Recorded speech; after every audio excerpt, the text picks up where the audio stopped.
पत्रं पुष्पं फलं तोयं यो मे भक्त्या प्रयच्छति तदहं भक्त्युपहृतमश्नामि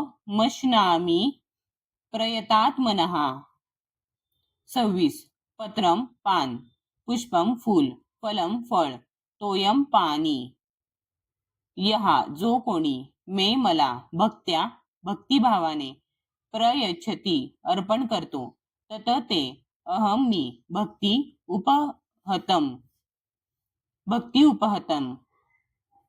भक्तीने अर्पण केलेले, अश्नामी स्वीकार करतो, प्रयत आत्मनहा शुद्ध भावनेने। जर एखाद्याने प्रेमाने आणि भक्तीने मला एखादे पान, फूल, फळ अथवा पाणी अर्पण केले तर मी त्याचा स्वीकार करतो। तात्पर्य: बुद्धिमान व्यक्तीने शाश्वत सुखासाठी नित्य आणि आनंदमयी धामाची प्राप्ती करण्याकरिता दिव्य प्रेममयी भगवत सेवेमध्ये कृष्ण भावनेमध्ये युक्त होणे आवश्यक आहे। भगवत धामाची प्राप्ती करण्याचा हा विधी अत्यंत सुलभ आहे। याचे आचरण सर्वात गरीब मनुष्यही पूर्व पात्रतेविना करू शकतो। यासाठी केवळ एकच पात्रता आवश्यक आहे आणि ती म्हणजे मनुष्याने शुद्ध भक्त असले पाहिजे। मनुष्य कोण आहे किंवा त्याची काय स्थिती आहे हे महत्वपूर्ण नाही। हा विधी इतका सहज सुलभ आहे की मनुष्य भगवंतांना एखादे पान, फळ अथवा थोडेसे पाणीही अर्पण करू शकतो आणि त्याचा स्वीकार करण्यामध्ये भगवंतही संतुष्ट होतात। म्हणून कोणालाही कृष्ण भावनेपासून वंचित करता येत नाही, कारण कृष्ण भावना ही सुलभ आणि सर्वत्र आचरण्याजोगी आहे।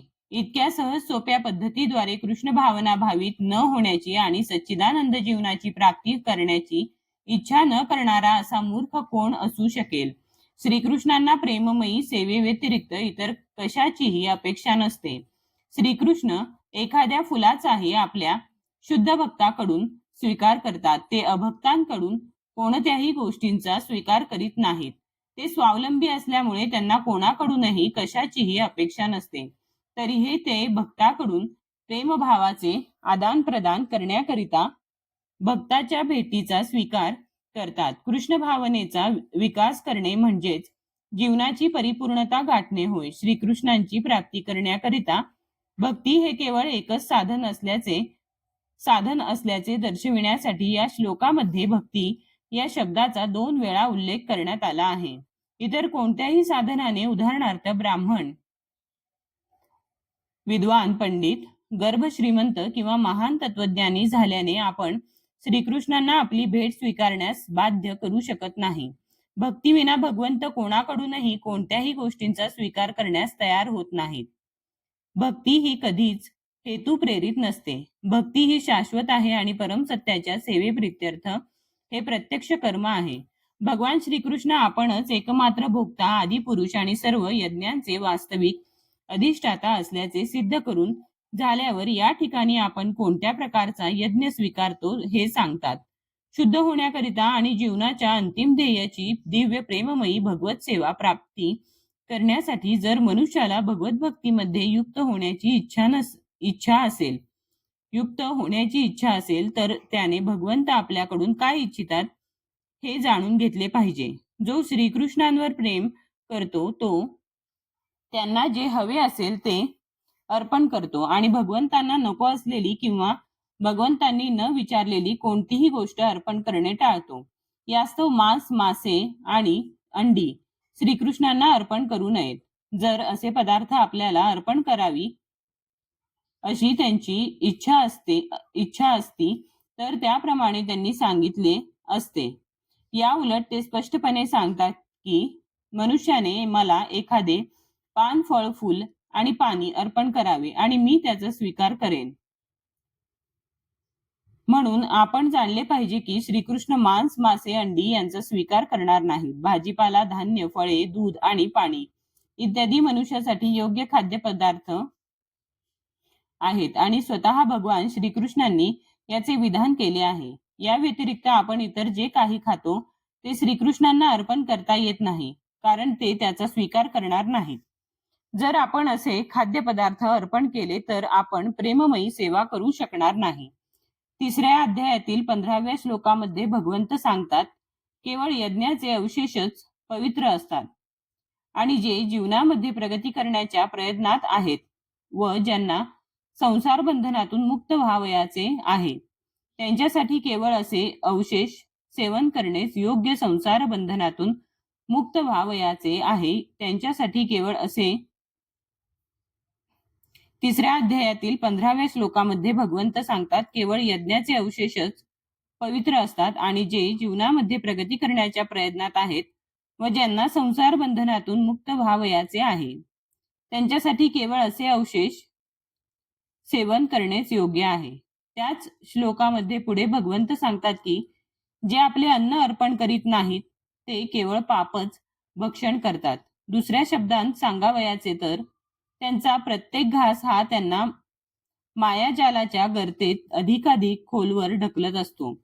मनुष्याने स्वादिष्ट, रुचकर आणि साधे शाकाहारी खाद्यपदार्थ तयार करून ते श्रीकृष्णांच्या चित्राला अथवा विग्रहाला नमस्कार करून आणि ते खाद्यपदार्थ खाण्याची भगवंतांना प्रार्थना करीत अर्पण करावे. त्या योगे मनुष्याला जीवनामध्ये निश्चित प्रगती करता येते. मेंदूमध्ये तल्लख पेशी निर्माण होतात आणि यामुळे त्याची विचारशुद्धी होते. मनुष्याने सर्वात महत्वाची गोष्ट प्रेमभावाने अर्पण करावी. श्रीकृष्ण हे अस्तित्वातील प्रत्येक गोष्टींचे अधिपती असल्यामुळे त्यांना भोजनाची मुळीच आवश्यकता नाही. तथापि ज्याला भगवंतांना अन्न अर्पण करून त्यांना संतुष्ट करावयाची इच्छा आहे त्याने अर्पण केलेल्या भेटीचा भगवंत स्वीकार करतात, खाद्यपदार्थ तयार करतात. ते अर्पण करताना सर्वात महत्वाची गोष्ट आहे की या सर्व क्रिया श्रीकृष्णांच्या प्रेमास्तव केल्या पाहिजेत.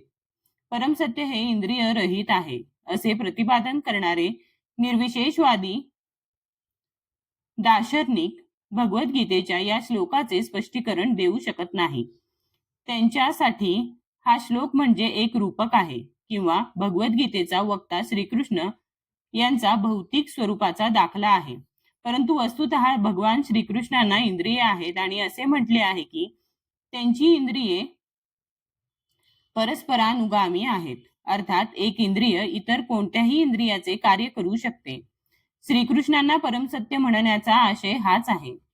इंद्रियांच्या अभावी त्यांना सर्व ऐश्वर्यांनी परिपूर्ण षडश्वैर्यांनी पूर्ण म्हणताच आले नसते. इंद्रियांच्या अभावी त्यांना सर्व ऐश्वर्यांनी परिपूर्ण षडश्वैर्यांनी पूर्ण म्हणताच आले नसते. 7व्या अध्यायामध्ये श्रीकृष्णांनी सांगितले आहे की भौतिक प्रकृतीमध्ये तेच जीवांना गर्भस्थ करतात. भौतिक प्रकृतीवर दृष्टिक्षेप टाकून ते गर्भधारणा करतात आणि म्हणून या बाबतीतही भगवंतांना अन्न अर्पण करताना भक्ताची प्रेमपूर्ण प्रार्थना, भगवंतांनी श्रवण करणे आणि भगवंतांनी ते अन्न ग्रहण करणे व प्रत्यक्षात त्याची चव घेणे यात कोणताही भेद नाही. भगवंत परम सत्य असल्या कारणाने त्यांनी श्रवण करणे हे पूर्णपणे त्यांच्या अन्न ग्रहण करण्यासमान आणि त्याची चव घेण्यासमान आहे. या मुद्द्यावर अधिक जोर दिला पाहिजे. जो भक्त तर्क न करता श्रीकृष्णांनी स्वतः सांगितल्याप्रमाणे तत्वतः त्यांचा स्वीकार करतो तोच केवळ जाणू शकतो की परमसत्य अन्न ग्रहण करू शकते आणि त्याचा स्वादही घेऊ शकते.